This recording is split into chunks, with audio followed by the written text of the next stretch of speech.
We were on page 36, I believe.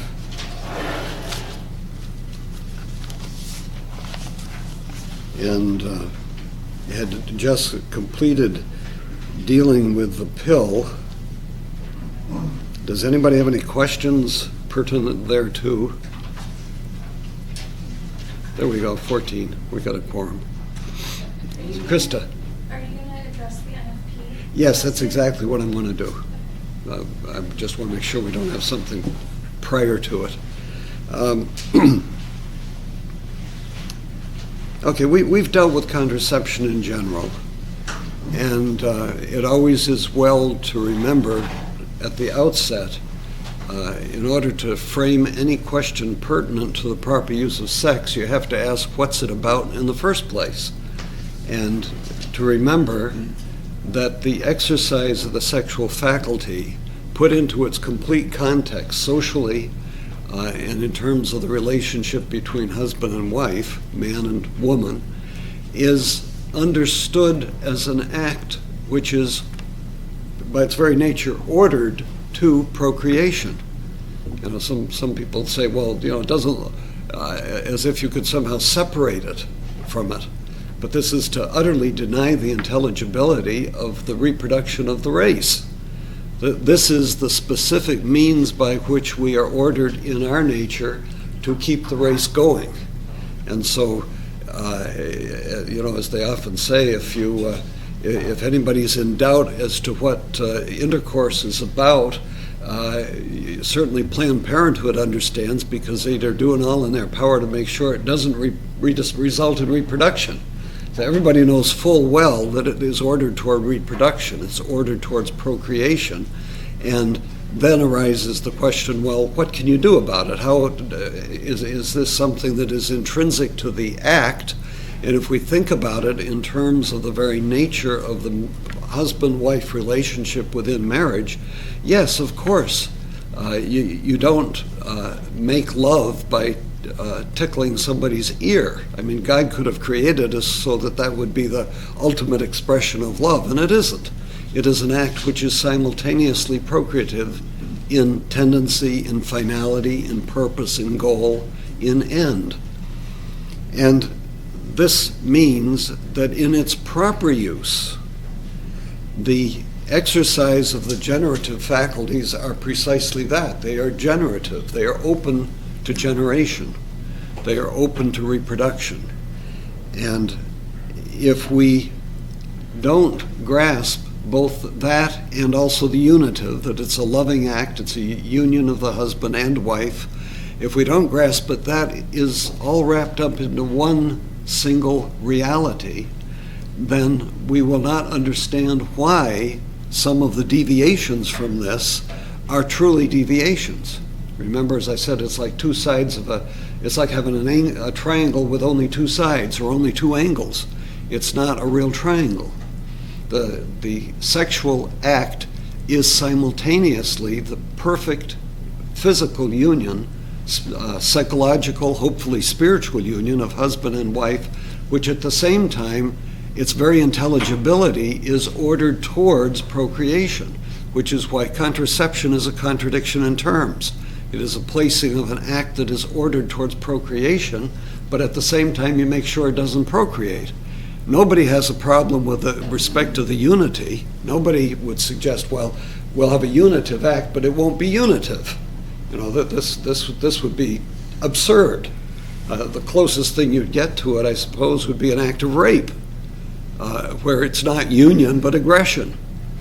Everybody knows that's wrong, but they don't realize this is one and the same act. If you attacked one part of it, you attack the whole.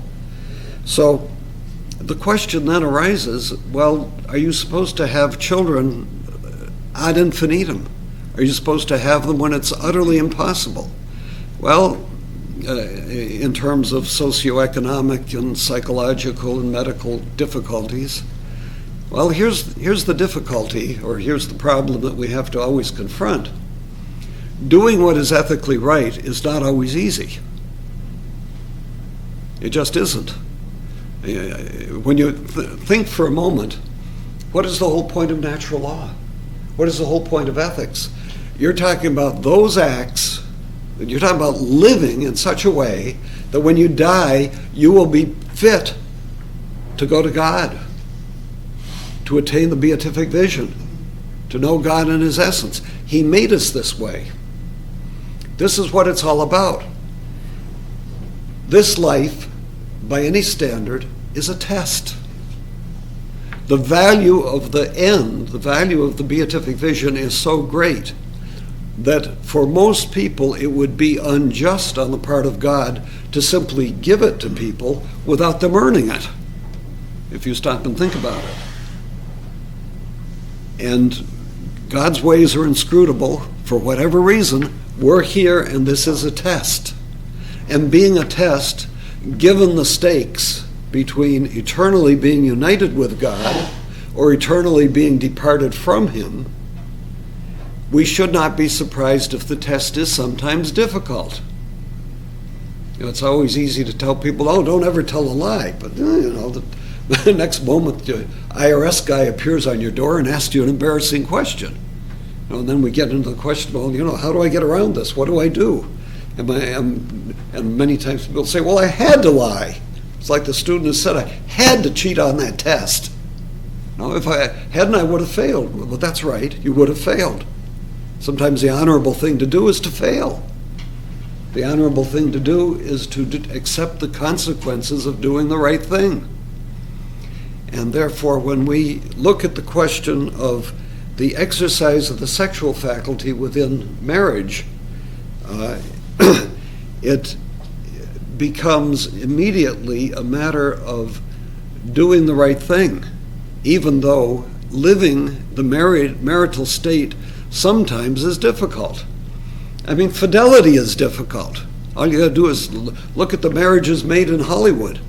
How many people can be a Hollywood star and keep a marriage intact? There's such a thing as temptation. A few people succeed.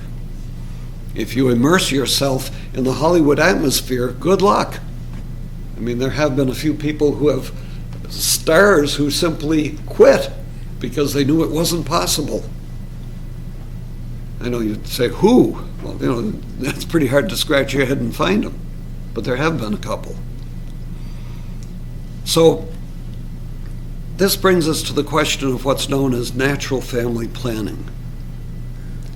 And as Mr. Venari sent me an email from Rome today to remind me to tell you folks that you got to be a little bit careful here. The very term natural family planning is awfully similar to Planned Parenthood. Think about it. The whole idea of planning, like they say, if you want to make God laugh, tell him your plans. Human life isn't about planning. Oh yes, we have to be prudent. We have to make prudential judgments about how to live to attain our ends, how to educate our children, how to maintain a job, how to prepare for retirement. But anybody who says, I've got my life completely in my own hands and I can control everything that's going to happen, I don't know what planet they're living on. This isn't real. And that whole idea of, I'm going to plan how many children I have, has secured the culture, virtually, in the advanced countries, so that people are trying to do what perhaps is inherently undoable. The Christian perspective, I don't like to go into theology here, but it's always been kind of, like you've got to be a little bit open to what God wills for you. That really, he made us, he knows best. That doesn't mean that we should be imprudent or do things that do not make any sense. But it does mean that if we enter into the bond of matrimony, and if matrimony is about replacing the race, then our primary function within the matrimonial bond has a lot to do with replacing the race. It has a lot to do with bringing children into the world. It isn't a matter of, as many people today think, well, we'll get married and we won't have any children. Plan that from the outset. We're just going to live to enjoy each other's pleasure for as long as we want, and that's it. That's all it's about. Well, that, of course, wouldn't even be a valid marriage because it utterly rejects the procreative end of the act and of the marital institution. But others say, all right, I'm going to have X number of children. And usually, it's that ideal number. What do they say? The replacement rate is 2.2. I always try to figure out how do you get 0.2 kids. But at any rate, it's a planned project. And reality just doesn't always work that way. There are people who can't have any children. And they try. They honestly try. And it's very difficult for them. Many of them, wind up praying for years hoping to have one. Some people are rather fortunate, immediately after getting married. Doesn't take long. My first of my 7 children was born about 10 or 11 months after we got married. So we didn't have that problem. And of course, having 7 of them, we didn't have much of a problem with that either. But it isn't something that you necessarily can completely control. I know somebody asked Senator Rick Santorum about the planning of his children, and he said the one thing I can tell you is they weren't planned. There was no planning there. Now, nevertheless, people can have reasons for wanting to limit birth. If you've already had several, if there are all the major reasons people drag out for not having children, that there are medical problems, economic problems, you can't send them to school or something, or you're worried about not sending them to college. I always thought in my mind, I don't know whether I can send these children to college, but I do know this, that if it's a choice between them having a chance to live and having a chance to get a BA, I'll give them the chance to live and they can worry about getting the BA. It isn't the whole end of reality to say I didn't achieve the greatest end in my life in terms of financial rewards.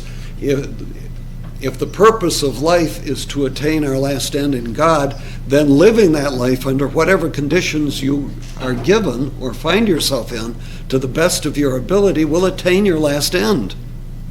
That's what matters.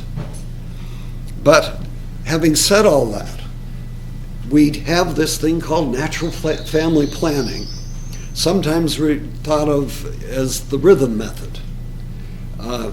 I think you've got to distinguish 2 things here. One is the idea of, is there something you can do that's licit to try to limit the number of children, on the one hand, and number 2, what is it technologically? It used to be, once they discovered that women had a menstrual cycle and that there were parts of the cycle where she was fertile and parts where she wasn't fertile, then immediately the idea came, well, maybe there's some way to use this in order to limit having children. Now, what the method is, whether it's the primitive rhythm method or whether it's the latest forms of natural family planning, frankly, as a philosopher, I don't care. From an ethical standpoint, the only question is there a licit way to do this, which is not contraception? The people who favor contraception will generally say, well, this is just something that, this is just a sneaky way of getting around it, so you're still using contraception. Well, of course, the problem is if your mentality is a contraceptive mentality, then what you're doing is contraception. So there has to be a difference. I've always maintained those who say there's no difference between contraception and natural family planning haven't tried the latter. No, the whole problem with natural family planning is, as sometimes it's been denigrated by calling it Vatican roulette, where you tend to lose the game. But that isn't the point. The point isn't whether it works or not. The question is it ethical? How can it be ethical? How can it not be contraception? And that's why, for once, I will use the board. I'll try to use it. Natural family planning entails a course of action which is based on the fact that during the female cycle there is believed to be a fertile period and an infertile period.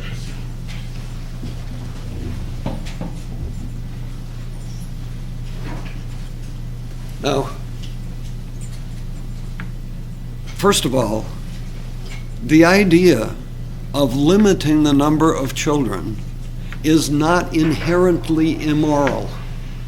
In other words, can you engage in a plan of action which limits the number of children without it being immoral? And the obvious answer to that is, in principle, yes. Why? Because one plan of action you could follow is to just never have intercourse, assuming that, people are able to contain themselves and resist concupiscence. This, if you have a serious enough reason for doing it, has to be licit because you're not using contraception. The simple idea of rationally limiting the number of children in itself cannot be inherently wrong. So, natural family planning, and again, I'm a little hesitant to use that word planning. Natural family planning is a course of action. It's a plan of action. It's a decision to take certain steps in a certain way which is aimed at limiting the number of children. It is based upon the fact that the cycle is broken into the fertile and infertile periods. When they are, how you determine when they are, and whether it works or not, that's not my problem. My problem is if you are engaged in this plan, is it defensible in terms of not being contraception? The plan itself, as I just indicated, is not immoral because it's okay for reasonable reason to attempt not to have children, and we know that there's a licit way of doing this by never having intercourse. What natural family planning or the rhythm method attempts to do is to divide this into two parts, the fertile and the infertile. During the fertile period, you simply do not have intercourse.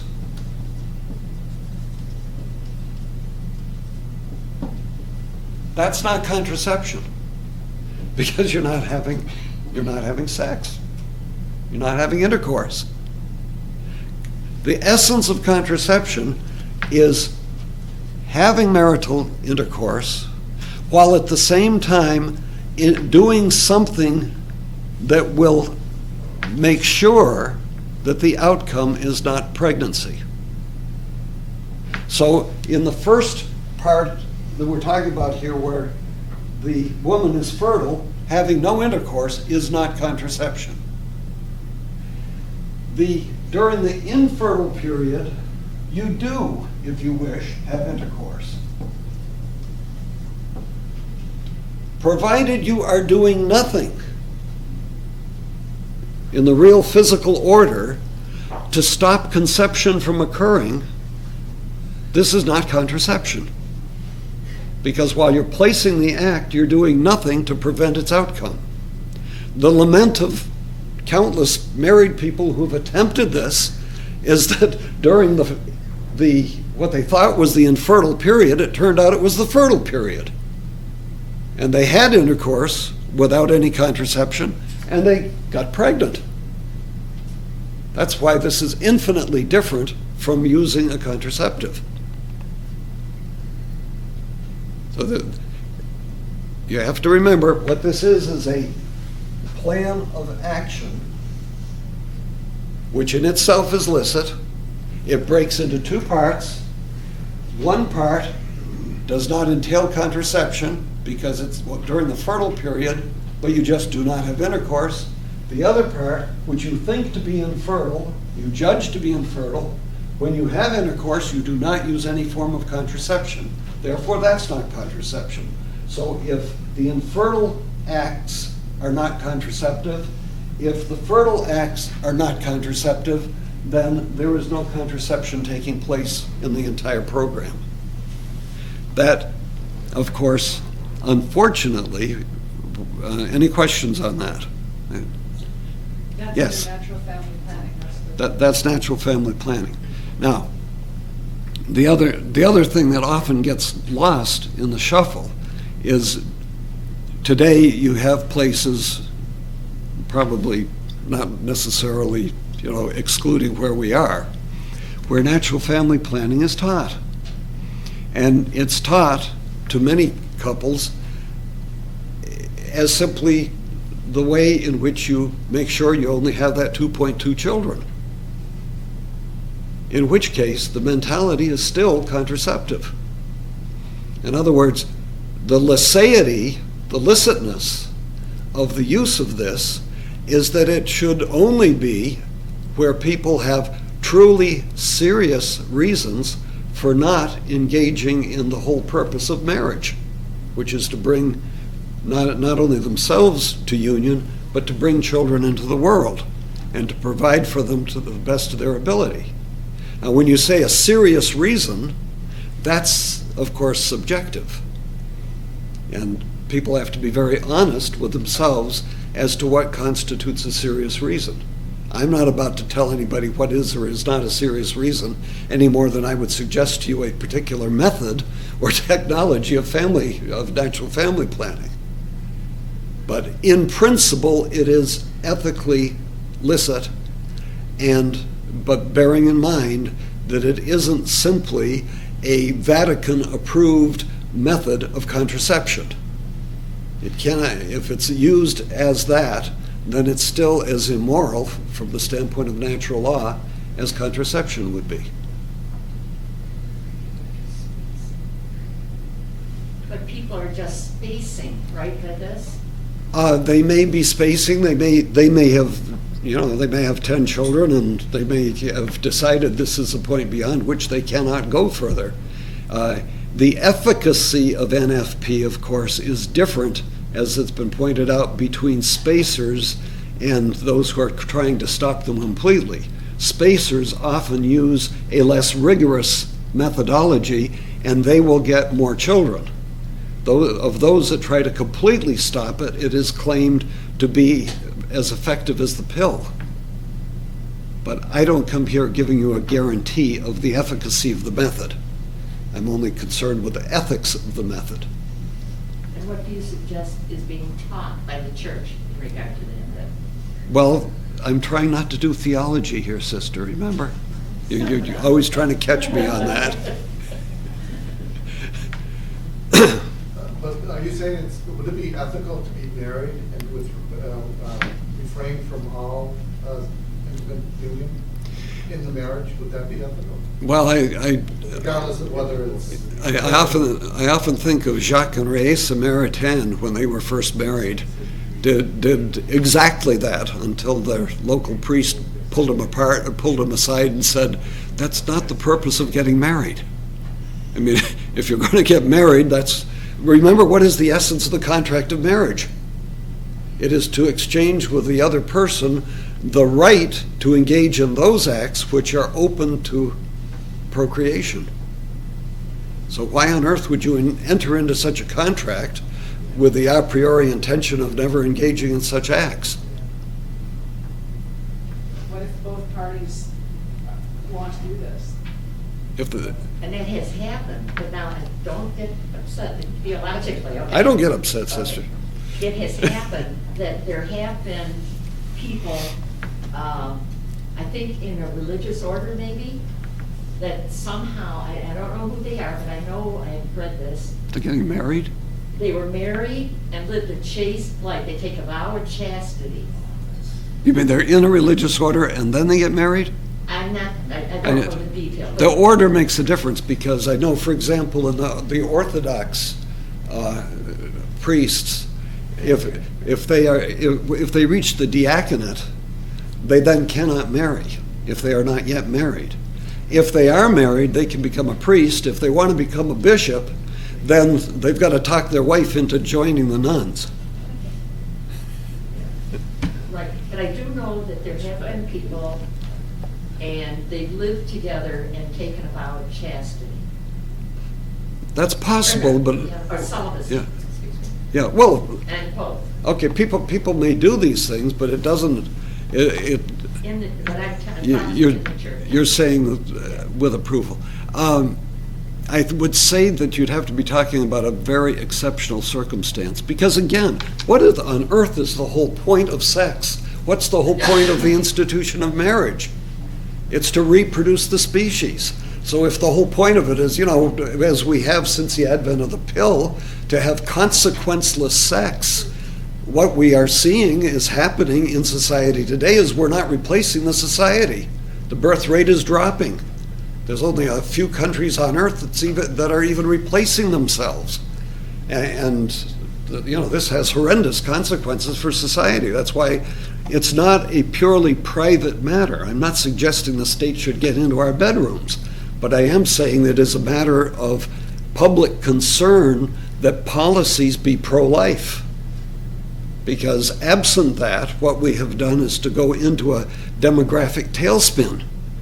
And that's why Social Security is going down the drain, as you know. There aren't enough young people to pay for the elderly. We elderly have a vested interest in keeping the young ones reproducing. Yeah, I mean, it was a Ponzi scheme to begin with. You've got a Ponzi scheme, you got to keep the young ones coming. You got to keep new ones coming onto the pile. Edwin. The problem that I have with this model is you're looking at these two instances divorced from one another in isolation. So it's as if you have two different contexts in which both are licit because neither involves contraception. But Right. what you've actually got is you've got one agent, one couple that's Yeah, it's one plan of action. whose activity Yeah, it's one plan of action. is regulated by their fertility. So what they're doing is they're playing the odds, and they're having sexual Which is- intercourse during the time that they anticipate to be. But you were correct. You said they're playing the odds. They are not. It isn't the contraceptive mindset that says, I have absolute control. This is not going to happen. That is precisely why contraception, not in the minds of everybody, I mean, most people didn't think of this explicitly, but contraception has led to abortion.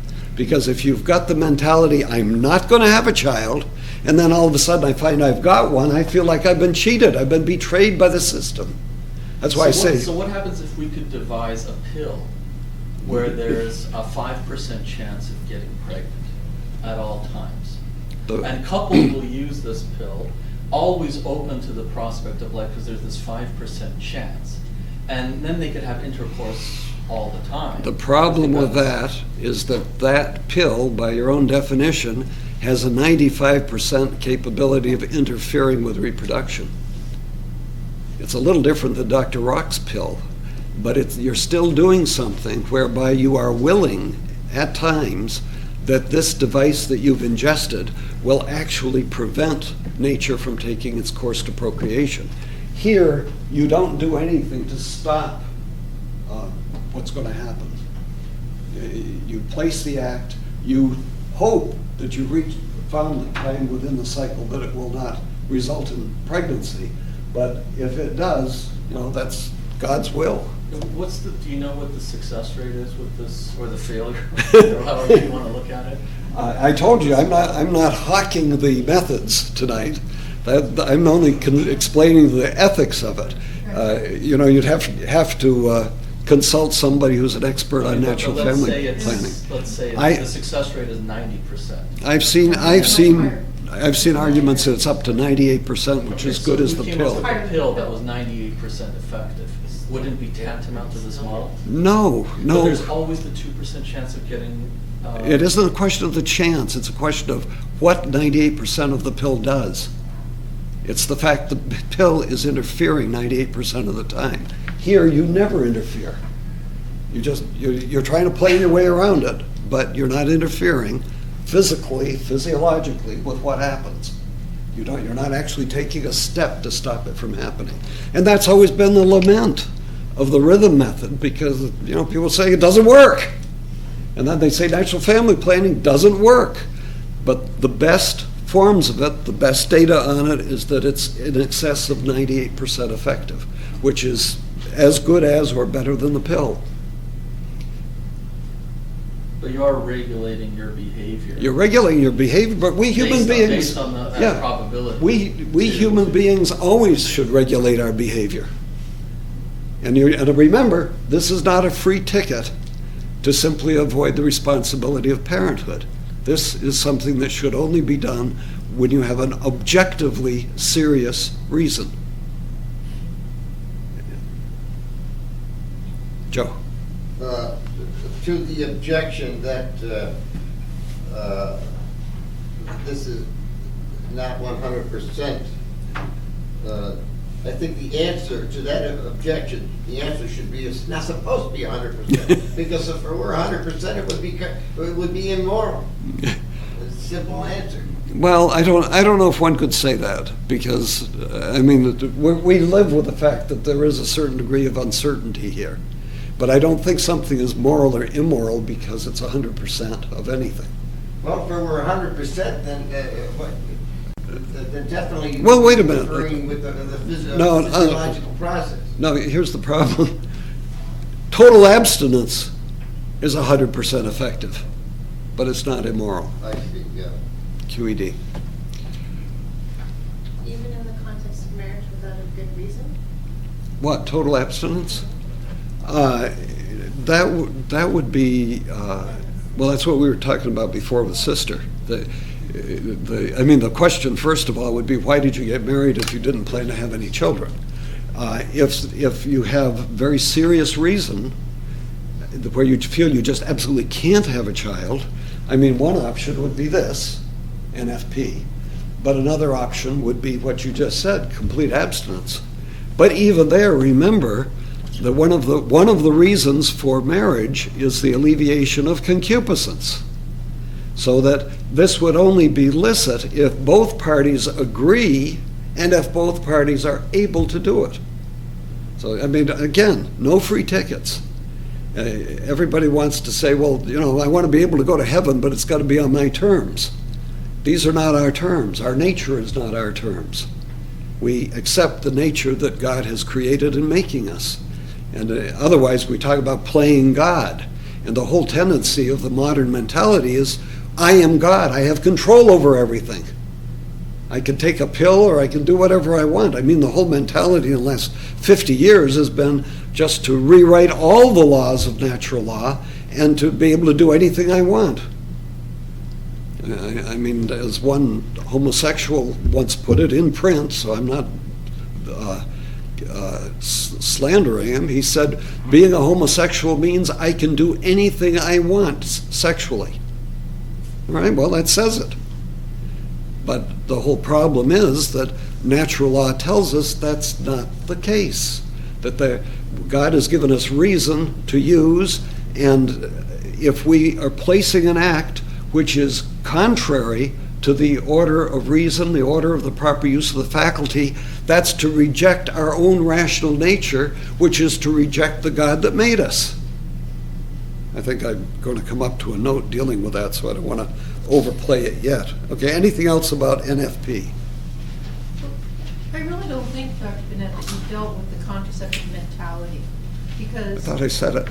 No. I didn't do it effectively. You mentioned it, Yeah. you mentioned it, but it doesn't sit well to just say, well, you can do this for some very serious reason. I thought I did, though, specifically say that if you are using this with the idea that this is the equivalent of contraception, then you are sharing the contraceptive mentality. That's in the subjective order, but it would still be objectively immoral if that's the way you're thinking about it. Yeah, And because the whole, you said planning, but really it's family planning. That's really the language of the English, that John says, the language of the enemy. well, absolutely, which means you should change the title. So the concept is, I think it's very dangerous. The point that we have to always remember is that we never can cheat God any more than we really can cheat our own consciences. And our obligation, like I said at the beginning of this course, the obligation is to truth and to accept truth wherever it is, even when it's very embarrassing or very difficult, or we find out things that we didn't want to find out, or things that we never knew that suddenly make our life a little bit more difficult.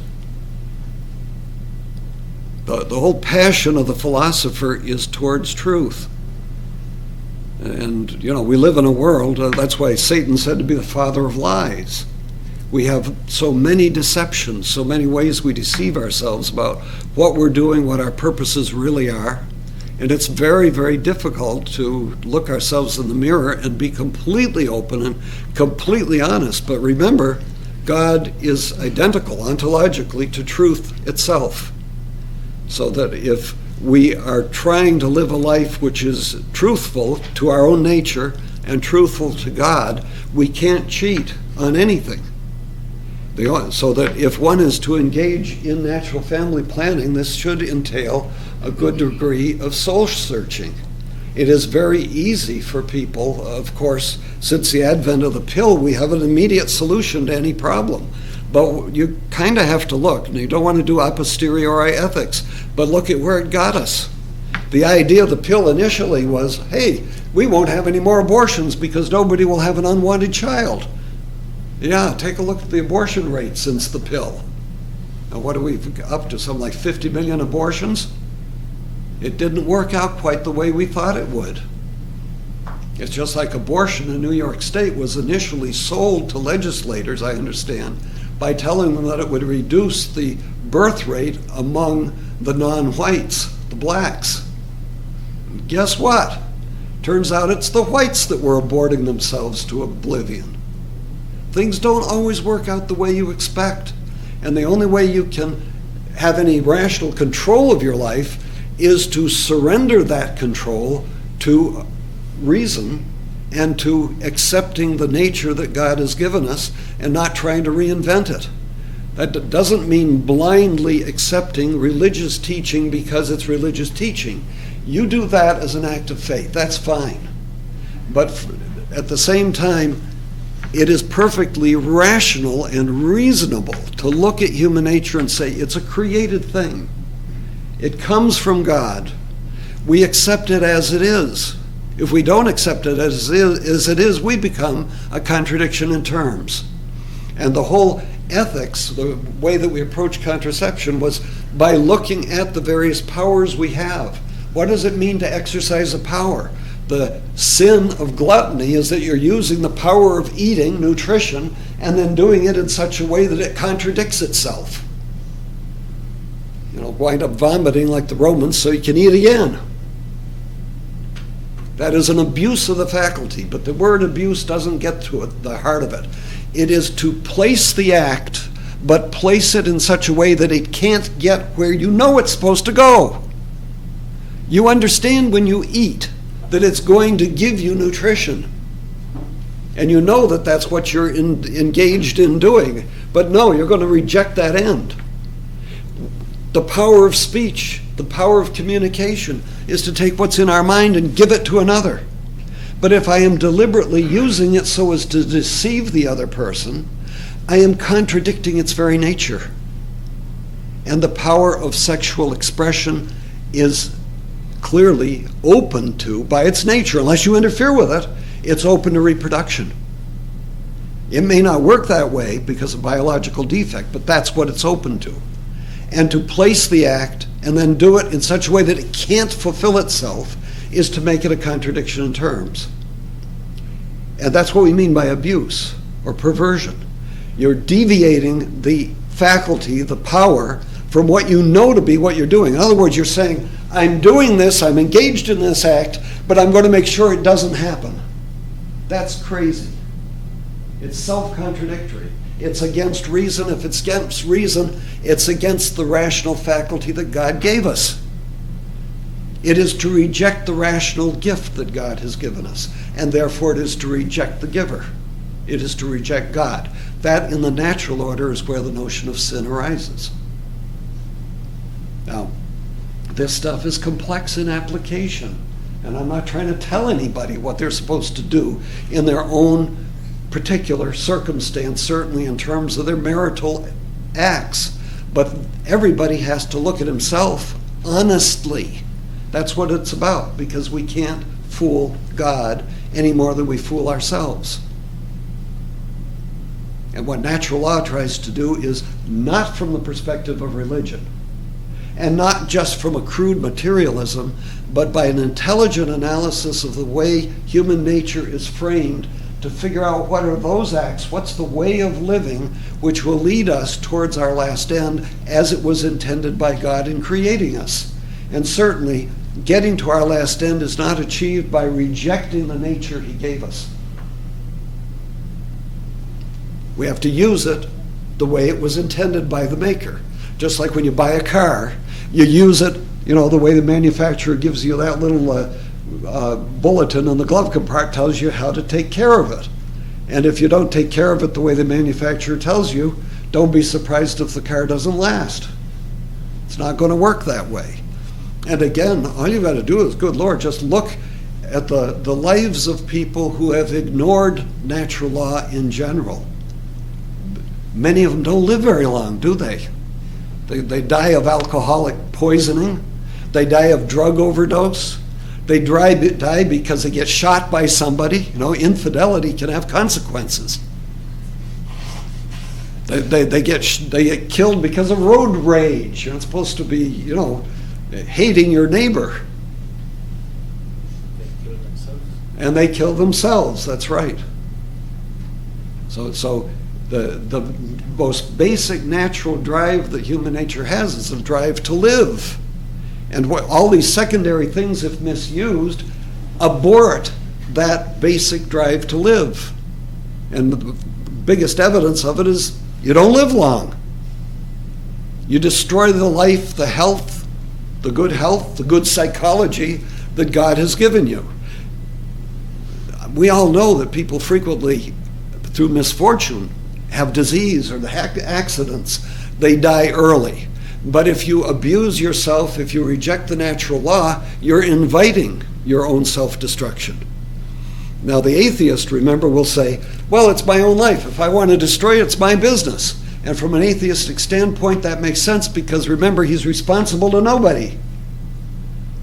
But if God does exist, I am responsible. Responsible meaning I have to answer back to somebody bigger than me. I don't lay down the rules. This is not like Jean-Paul Sartre, where I posit my own existence by my choices, and I make it the world that I want it to be, and all that matters is authenticity. I can be very authentically self-destructive. From an atheistic standpoint, that's fine. You're expressing your inner self. But the problem is, we have to answer to the person who made us, and who by that very act has instilled in us a natural law directing us towards certain ends. But it isn't just the blind end, well, you're made, so go to heaven. Get to your last end. No, the living of our life determines whether we get there. And it's the acts we choose. We live in an age where everybody, you die and everybody thinks, oh, he's already in heaven, he made it. Everybody goes to heaven, like all dogs. Everybody goes to heaven. But that's not guaranteed. If we fail to live up to the essential requirements of human nature, we may indeed not attain our last end. And we don't get a retry. Unless you believe in reincarnation, you get to come back 50,000 times to try over. One of the worst parts about the theory of reincarnation is that it encourages people to try over. I don't like this life, I'll blow my brains out, I'll get another one. And I got endless tickets. And heaven help you, if you're wrong, you just blew out your only chance, didn't you? All right, let's go back to the notes here. Point number 7. Natural law permits indirect abortions. Even the use of the word abortion is a little bit confusing because I know when I was growing up and abortions weren't that frequent, we would talk medically about abortions and it meant a spontaneous abortion. So there was a distinction between a spontaneous abortion and a therapeutic abortion, so-called. And of course today they aren't therapeutic, they're just abortions.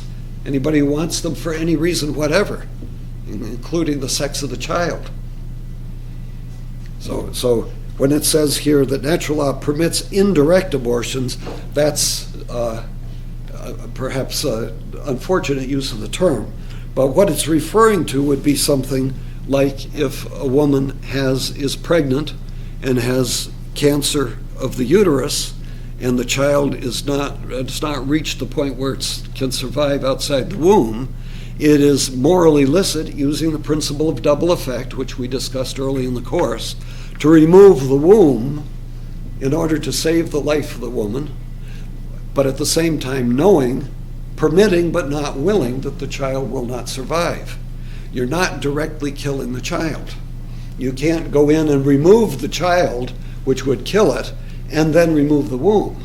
It has to be an excision of the womb itself, which happens, unfortunately, to contain the living child.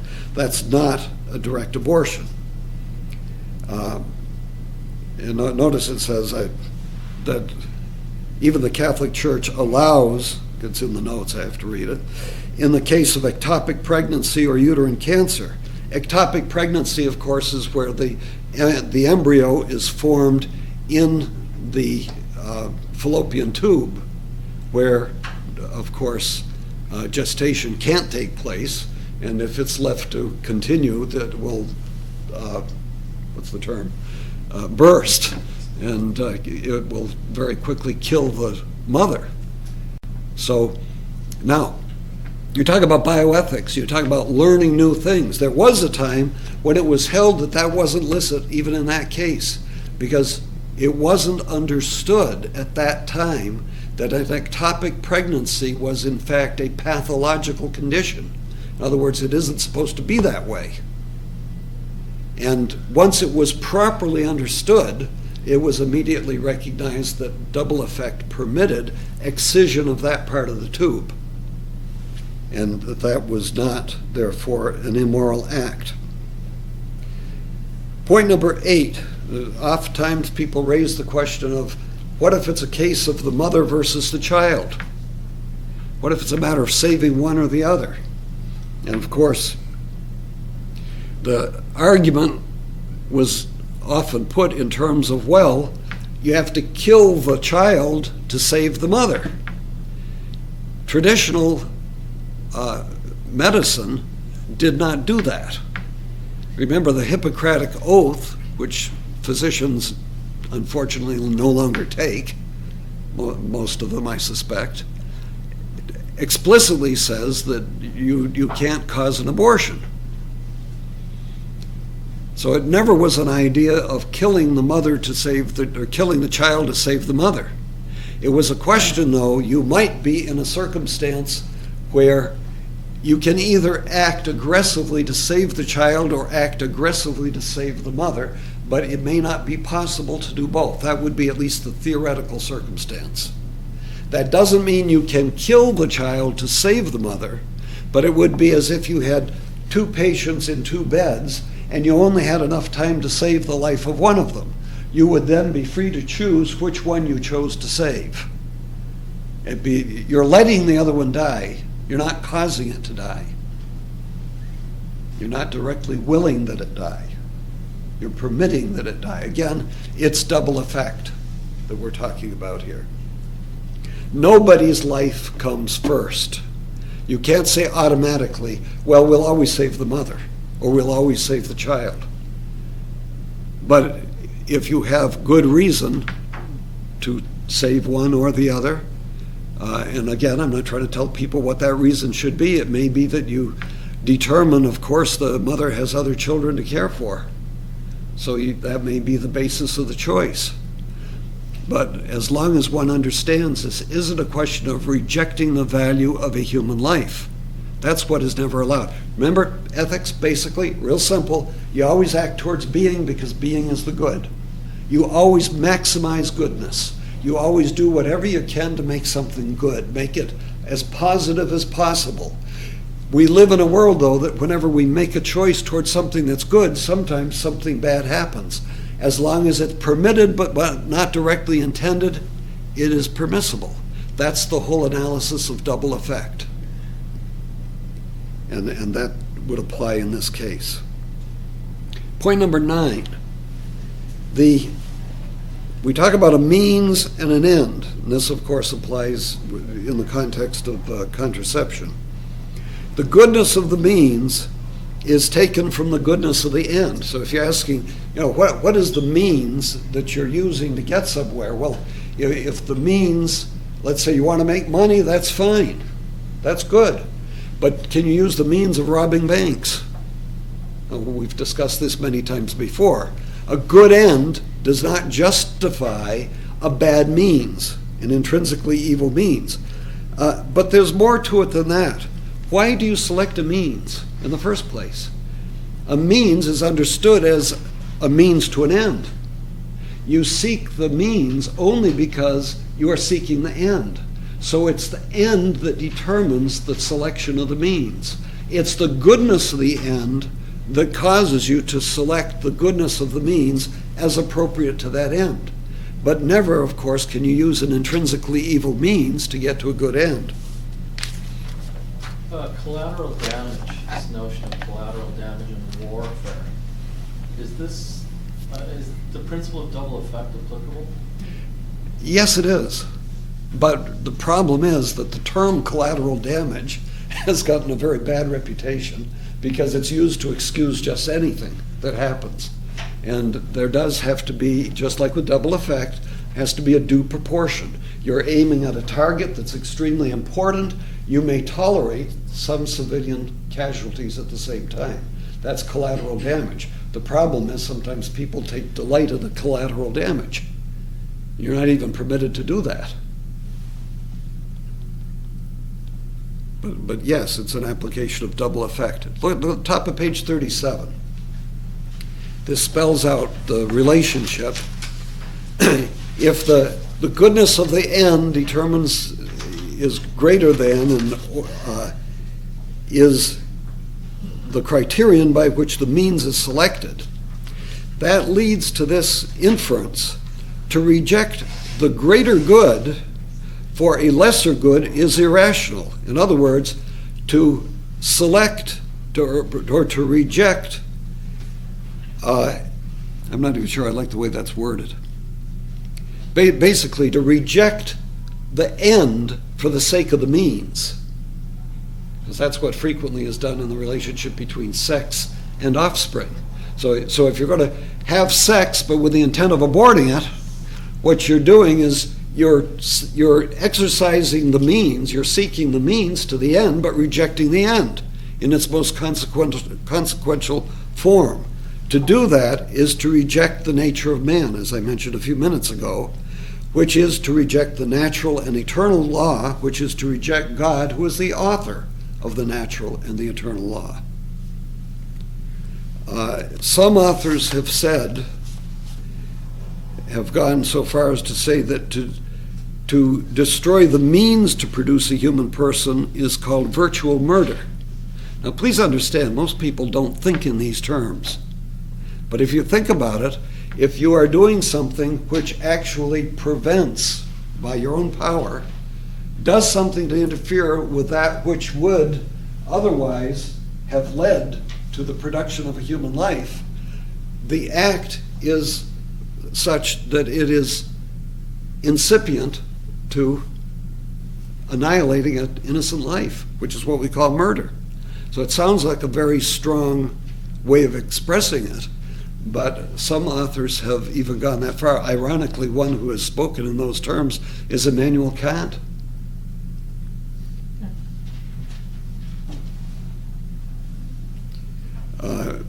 Point number C on page 37. Abortion, obviously we've already discussed it, is forbidden by natural law. The question sometimes arises, what if you're in doubt? What if you're not sure that it's an abortion? Well, forget contraception. Let's go back to when people were just thinking, is it an abortion or not an abortion? Is it a human life? We don't think it's human life until a certain stage of development. It isn't clear that it is. We're in doubt about it. The problem with being in doubt is there is a basic principle here. It says you can't take a risk with the right of another. This comes back to the old business of shooting into a thicket when you're not sure that it's a deer or a human being. As long as there's a any possibility that it's a human being, unless you're morally certain, and you better be more than morally certain, that it's a deer, you can't pull the trigger. So doubt does not argue in favor of abortion. It doesn't permit abortion, it forbids it. One of my sons gives the example, it's like if you were at the top of an elevator and you had a big pair of scissors and you could cut the cable holding up the elevator, and you don't know if there's any human beings in the elevator. Is it okay to cut the cord? I don't know there's any human beings there. I don't intend to kill anybody. I'd feel awful bad if they did die, but clip. See, you can't. Not as long as there's a possibility there's a human being there. It's the same thing as the person who drinks and drives.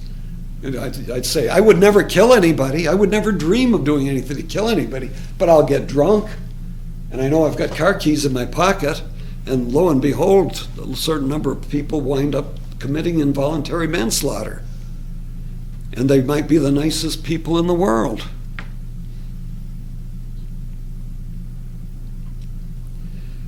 But coming back to the question of the development of human life in utero, what this is kind of referring to is something that happened during the time of Aristotle and during the Middle Ages, when the biologist had this theory of successive animation.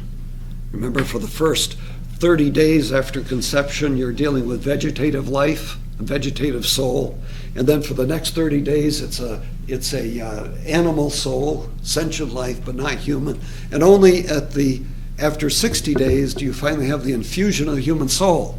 That's what Aristotle thought, and that's also what St. Thomas thought the biology said, even though he rejected abortion. Of course, he rejected the early stages of abortion because he would view it as contraception. But even more deeply, he would reject it for this. Even if it is not a human being, abortion rejects proto-human matter and the end of the act. In other words, that's another way of looking at the contraceptive act. You're interfering, even if it's not a human being, you're interfering with following successive animation, which of course is biological nonsense, but you're interfering with that which is on the way towards becoming a human being, and therefore you are rejecting the end of the act, even that end as understood as human life. So you still are caught on a seriously immoral basis there. The only difference being that if you didn't, obviously those who don't know that it's a human being may have somewhat lesser responsibility for their judgment than those who realize it is. But the problem is that the argument in ethics, as Dr. Waters frequently said, is from the end of the act. It's where the act is going that you measure the act. And the whole point with respect to sexual expression is the end of the act everybody fully knows, who's beyond idiocy, that the end of the act is a human being being formed. Everybody knows that. And you have to measure the whole ethics pertaining to it in terms of that realization. And in terms of realizing that you're placing the act, but an act that you're going to make sure can't get where you know it's trying to go. That's why intuitively many people realize there are problems here with many types of action. You don't have to classify every possible type of act, whether it be masturbation, fornication, adultery, in vitro fertilization, assisted insemination. Every possible act you name can be analyzed in terms of this basic realization of what is the intentionality, the ordering to an end of the act. If I understand what the power is trying to do, and basically I'm doing something to reject it, I've got a problem ethically. Exactly what problem depends on, what you're doing. That's why we divide up various categories and we make distinctions and we look at different aspects that would affect the objective evil of the act or the subjective responsibility.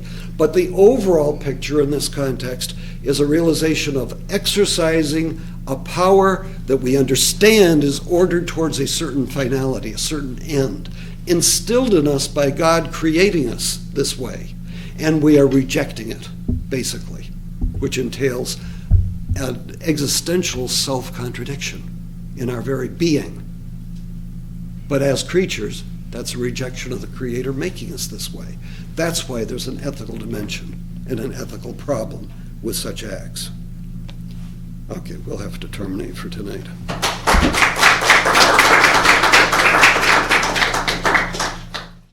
Sound production copyright Olteen Library Services 2013. All rights reserved. www.aquinasphilosophy.com.